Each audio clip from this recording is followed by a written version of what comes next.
Hi everyone, today I'm going to show you how to create AI, text to speech voice. So let's get started.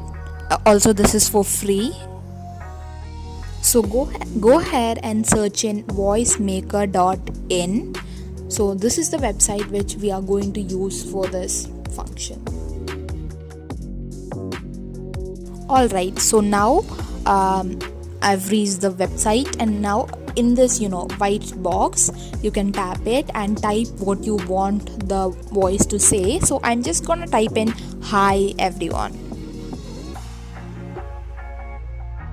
After that, scroll a bit down and you'll see a lot of voice options. You can choose one from them, and you can if you want to hear it, just click the convert to speech option, and then it will do the job of converting the text into speech.